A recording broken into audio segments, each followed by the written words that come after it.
You're watching Cape Media News, brought to you by Cape Media Center. Tonight on Cape Media News, Harwich nonprofit seeks to build large housing project.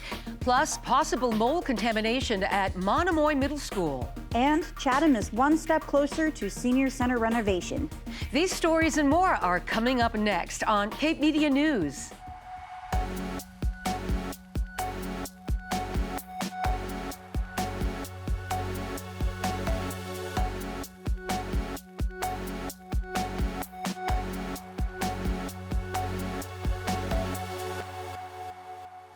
Good evening and welcome to Cape Media News, your source for hyperlocal news that matters. I'm Maxie Davidson. And I'm Suzanne Tenaire. The proposed Pine Oaks Village for Housing development in Harwich has become a topic of heated discussion, with residents raising concerns about the project's height, location, and capacity. At a community information session last month, the vice president of Mid-Cape Church Homes addressed these issues, seeking to clarify misconceptions and provide transparency about the development. We have wanted to be able to explain to the public what we're doing. There's a lot of questions about, why are we building so high and why are we in that location and how many people are going to be at the facility. And unfortunately, a lot of bad information got out, or speculation, I should say. Doan said the meeting was an opportunity to ease fears and share accurate details with the public. He described the sessions as largely productive, with many attendees learning new information about the project. I think they went very well, because I think people learned a lot of new things that had not been revealed before. So the first session this afternoon was a little better attended, which kind of surprised me. But it was, I think, generally a good crowd, but there's definitely probably a third of the people there were concerned and may have expressed concerns about the project and their dislike of it. Tonight, a smaller crowd, again, at least a third were here to say, or not protest, but to say that they're not pleased with the project. But hopefully we taught them information that they didn't know before. Doan stressed the importance of open dialogue and encouraged residents to participate in upcoming zoning board meetings to voice their opinions. He also highlighted the broader benefits the project could bring to the town. People do have concerns. They have maybe further questions. They may say that, well, Pine Oaks says this one thing, but the town seems to say another.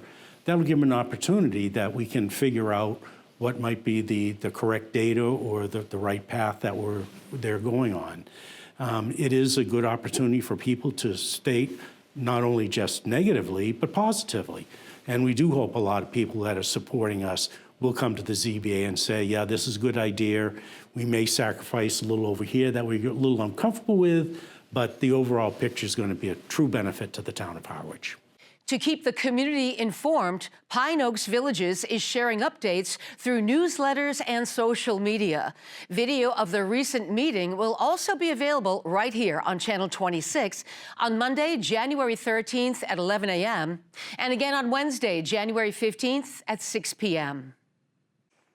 If you or someone you know is in need of a little extra help feeding their furry friends, Red's Pet Pantry is here to lend a paw.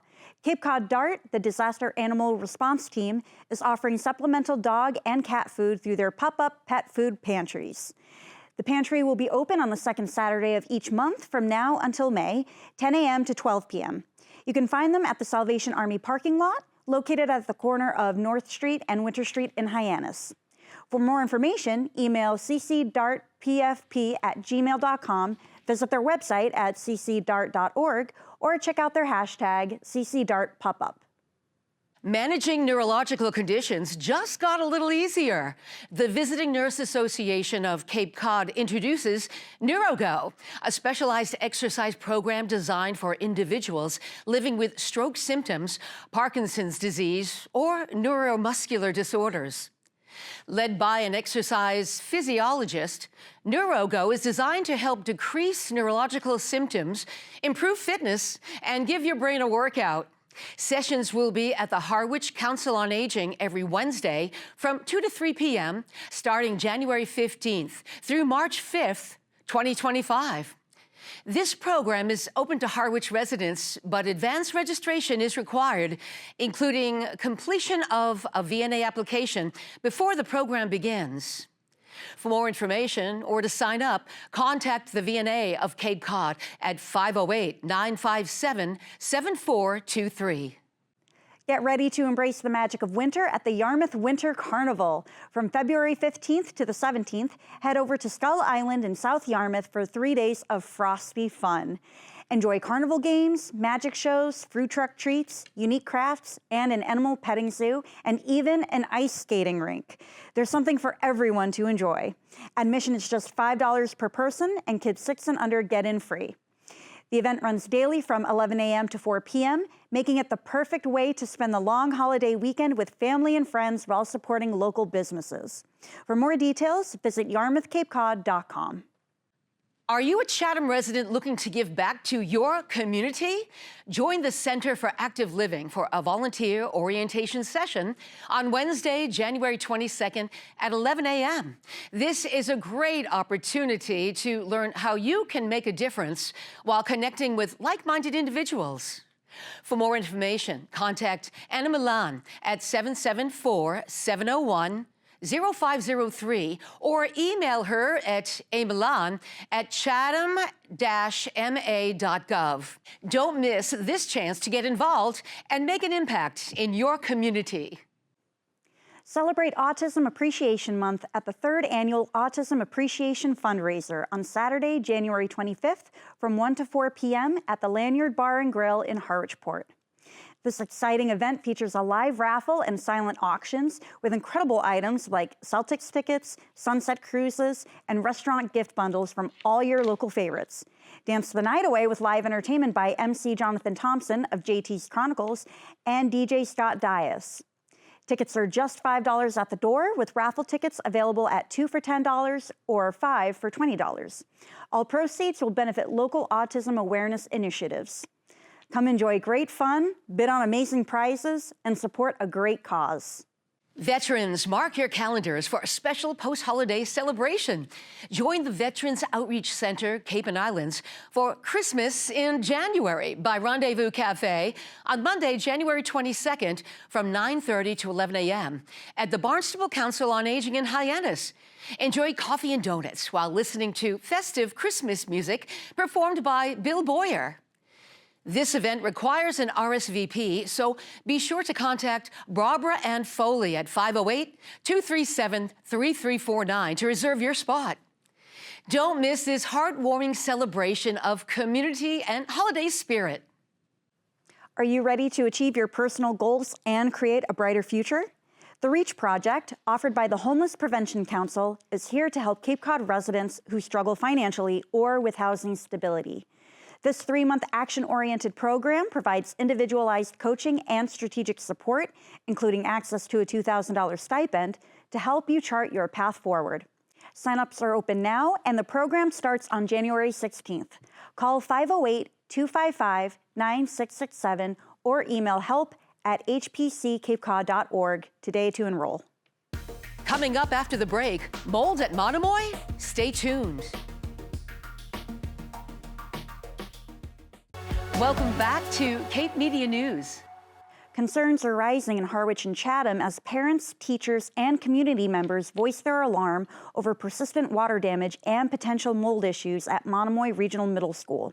News Director Mitch Salk has more on this developing story, as well as a recap of select board meetings in Chatham and Yarmouth.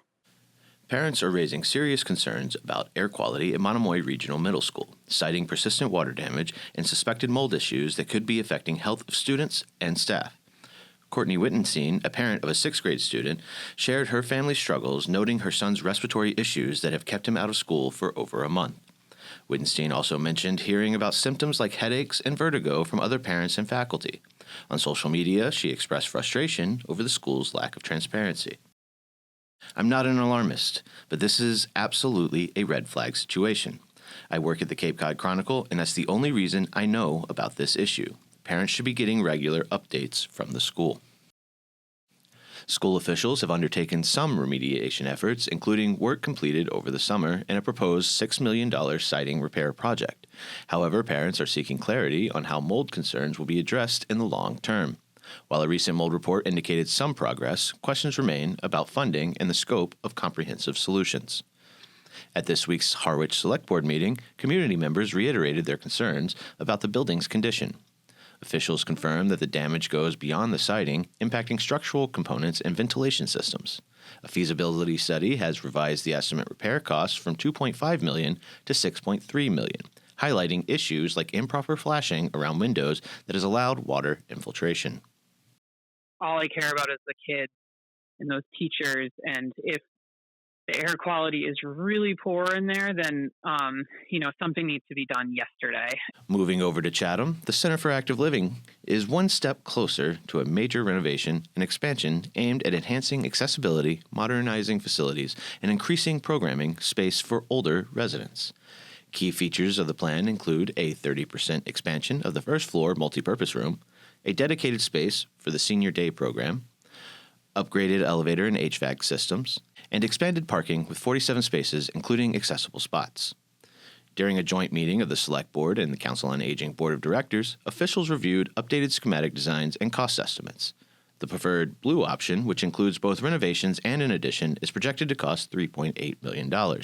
So I think, my bottom line here, does the building satisfy the needs of our programs? And I think it does.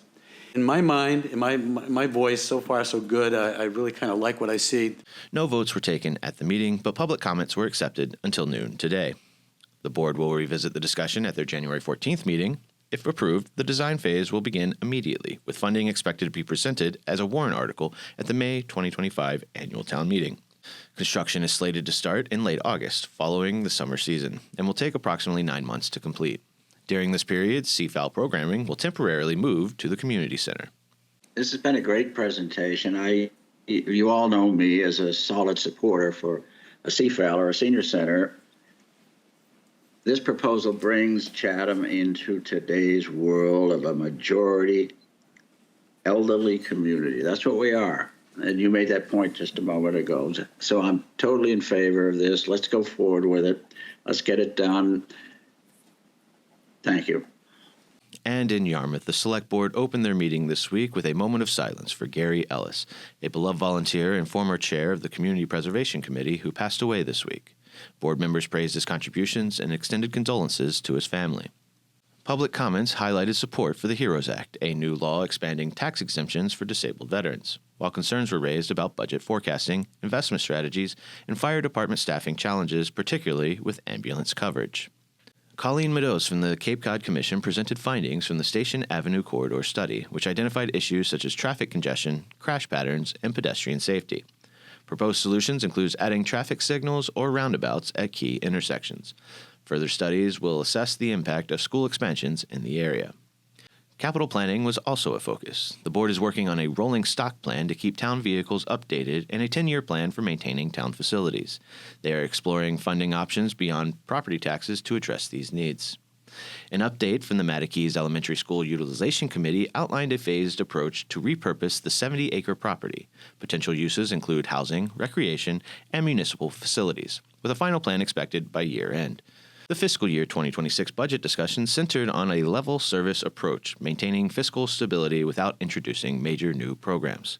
Highlights include a 3.1% increase to the education budget, funding for additional firefighter and EMT positions, and improvements to parks and DPW facilities.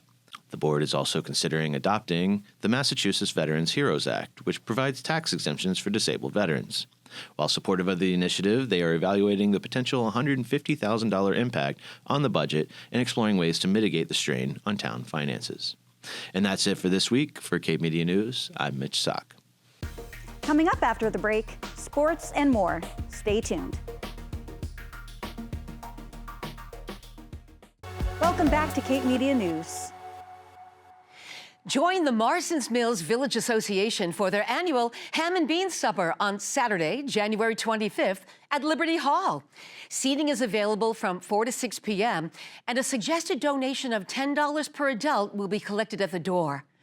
All proceeds go to support the MMVA Scholarship Fund, helping local students achieve their educational goals.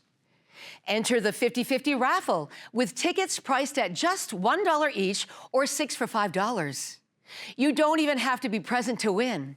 Plus, takeout options will be available to those who prefer to enjoy their meal at home. Join your neighbors for a meal to support local education. The Cultural Center of Cape Cod invites you to a spectacular evening of music with internationally celebrated contralto Vera Slowatsky and award-winning pianist Anna Glig. This special concert takes place on Wednesday, January 24th at 7:30 p.m. in the main gallery. Enjoy a unique blend of opera, arias, show tunes, art songs, and folk music, ranging from Mozart to Stephen Sondheim, and an intimate concert and cabaret experience. Vera Slowatsky, with deep ties to Cape Cod, and Anna Glig, a cornerstone of the local music scene, will bring their extraordinary artistry to this memorable performance. Guests are encouraged to bring their favorite beverages to enhance this relaxed and personal evening of extraordinary music. Experience the magic of Cape Cod through the brilliance of these exceptional performers. Tickets are available now at cultural-center.org. Looking for a family fun activity this month? Join Chatham Recreation and Beaches for their Family Dodgeball and Pizza Night on Friday, January 24th from 5 to 7 p.m. at the Chatham Community Center. This free event is open to kids in grades K through 7 and their families. Enjoy a lively evening of dodgeball games followed by delicious pizza. Pre-registration is required, so be sure to sign up in advance by visiting chathamma.myrec.com. Mercury thermometers may seem like an old household standby, but they can pose a serious danger if broken. Recently, hazmat technicians supported the Harwich Fire Department with a mercury thermometer spill, a reminder that this toxic metal can be hazardous to people, pets, and wildlife, especially children and pregnant women. If you experience a mercury spill at home, take action immediately. Open windows for ventilation and call 911. Don't try to clean it up yourself. Hazardous material teams are trained to handle these situations and can help ensure your home is safe. To prevent accidents, consider safely disposing of mercury thermometers and other mercury-containing products like fluorescent light bulbs and thermostats before they become a hazard. By taking proactive steps, you can protect your family and the environment from the dangers of mercury exposure. Check your town's website for hazardous waste collection days and call 866-9-MERCURY for more information on safely disposing of mercury products. Last month, Chatham Elementary School was ranked number 120 in Massachusetts in the U.S. News and World Report's Best Elementary Schools. This list includes 1,560 elementary schools in the state. The rankings are based on state assessments of students while accounting for student backgrounds, achievements in core subjects, and the school's proficiency in educating students. Chatham Elementary School Principal Dr. Jennifer Kelly said, "The recognition is a reflection of the hard work of our educators and our students put in each and every day. We have used a data-driven approach to ensure that all students are getting what they need to grow academically, socially, and emotionally." Congratulations to the teachers and administrators of Chatham Elementary. The town of Barnstable has increased fines for certain parking violations effective as of January 1st. Fines for illegal parking in handicapped spaces and ADA access aisles and fire lanes will increase from $100 to $200. The town says that this adjustment reflects their dedication to ensuring that essential access for the disabled and emergency routes remain clear and available for those who need them. Fines for all other parking violations, including meter violations, overtime parking, parking without a permit, or beach parking violations, will increase from $40 to $50. These charges aim to encourage adherence to parking regulations across the community. Dennis Yarmouth School officials are alerting families about a cybersecurity breach involving their student information system, PowerSchool. The breach, which occurred last month, is part of a larger nationwide incident impacting millions of students across the country. Officials have confirmed that while some student information was compromised, Social Security numbers were not affected. PowerSchool reports that the breach has been contained and that all stolen data has been securely deleted with no further spread online. The district says they're closely monitoring the situation and will provide updates as more details become available. Barnstable Police Department has issued a PSA about a massive recall on Rava child car seats. The car seats in question, made by Nuna Baby Essentials, may have faulty harness adjuster buttons. Over 600,000 seats were recalled due to debris lodging in the front adjuster, causing it to leave the harness loose. The recalled seats were manufactured after July 16, 2016, and before October 25, 2023. If your Rava seat has a fabric cover over the bottom harness adjuster, your seat is not affected. For full details, including all model numbers affected, visit nunababy.com/USA/recalls-Rava1. Join the Dennis Center of Active Living to celebrate January birthdays. On Wednesday, January 15th at 12 p.m., head to the Dennis Senior Center for their Birthday Bash, featuring a movie matinee with popcorn, cake, and other refreshments. This event is free, and all are welcome. Come celebrate January birthdays, or just come for the cake and friendship. To register, call the Senior Center at 508-385-5067. Cape Cod Commission is holding a public hearing to discuss the plans for the proposed Hanover 2 housing development off Wilkins Lane in Barnstable. This virtual meeting will be held on January 14th at 5 p.m. on Zoom. The proposed development includes 5 buildings with 320 housing units behind BJ's and the Wilkins Clinic. During the meeting, councilors will discuss the project and potential issues, including water capacity, community amenities, and traffic concerns. For a link to the meeting and more information about the project, head to capecodcommission.org. And lastly, this evening, we go to Ryan Downs with a recap of This Week in Sports. Welcome back to the Cape Media News Sports segment. I'm your host and local sports guy, Ryan Downs.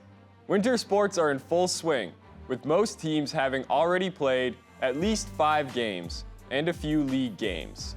So let's check out what our teams have done so far. Starting off with boys basketball, we have Barnstable.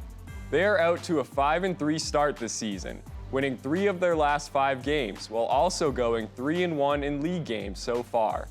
Their game at Cape Cod Academy started 30 minutes ago, and they will look to their core leaders in Kawan Deza, Karan Ford, and Gabe Pichardo. Pichardo and Deza are the offensive spark plugs, averaging 14 points each, while Ford is an invaluable leader on the court that can get the bench and crowd fired up. Moving on to DY. The Dolphins are sitting at 4-4, but that can be deceiving of their season thus far. They started off 4-0, scoring between 90 and at least 65 points a game. Since then, they are 0-4 and have not eclipsed that 65 points mark. They'll aim to bounce back next Tuesday when they travel to Falmouth for a 6:30 p.m. showdown. This season, they're led by senior captain Tyler Hamilton and junior captain Josh Jenkins. They also have a new head coach, Dakota Rafuse, the former varsity assistant coach. Lastly, we got Monomoy. The Sharks remain winless at 0-6, struggling with an 0-3 league record. They'll look to turn it around tomorrow on the biggest stage in the state as they host Bourne in a playoff rematch from last year at the TD Garden at 4 p.m. The Sharks are led by 2 Cape and Islands Maritime Division All-Stars. Jackson Rocco, who averages 20 points and 7 rebounds per game, and Finn Hyora, who averages a stat line of 10 points and 5 rebounds per game, as well as 2 assists. Rocco also entered the season being only 100 points away from 1,000 career points. And now we shift to girls basketball. The Barnstable girls are 2-4 with a 2-0 conference record. They got off to a real slow start, losing their first 4 games, but have found success in their last 2 games. They're a young team that doesn't have a lot of experience together, so they're figuring it out as they go along. Their next game isn't until Tuesday, where they'll face Nauset at 5:30 p.m. DY is riding high with a 5-2 record, including a 4-1 stretch in their last 5 games. They're dominating the conference right now at 3-0. They're led by Jaylene Pierce. She's been the varsity starting point guard since she entered the halls of DY as an 8th grader. Savannah Azoff, a sophomore standout who missed all of her junior year due to a torn ACL, and Maeve Dolan, who led the team in rebounds last year and just dominates the paint. They will clash with Monomoy tonight at 5:30 p.m. And let's stick with Monomoy, now that we've mentioned them. The Sharks are 1-4 and have struggled in conference play with a record of 0-3 to show for. On a lighter note, this team has only have 4 upperclassmen. It's a very young team with a bright future. But tonight, they host DY at 5:30 p.m., hoping to pull off an upset. They're led by Joanna Reddy, a strong two-way player and senior captain, and Kylie Mon. Last year, as the team's leading scorer, she also set a school record for the most threes made in a single season with 45. And that's it for this week's Sports Update. Back to you, Maxie and Sue. Thanks, Ryan. If you're looking for some family fun this weekend, dive into an ocean-themed adventure with Tides and Tales, a special story hour and family-friendly networking event offered by Cape Cod Young Professionals. Stop by the Eldridge Public Library in Chatham tomorrow from 10:30 a.m. to 11:30 a.m. for the second Saturday Story Hour, a fun and interactive story and craft for kids aged 2 to 5 and their caregivers. Explore ocean-related careers like fishing, underwater exploration, marine biology, and more at this special story time. And thank you for joining us this evening. If you have a story you'd like to see covered, send us an email at newstip@capemedia.org. Tune in every week for more hyperlocal news that matters on Channel 26, Apple TV, Roku, and Fire TV. Be sure to follow us on all of our social media, including Facebook, YouTube, and TikTok. For Cape Media News, I'm Maxie Davidson. And I'm Suzanne Tenaire.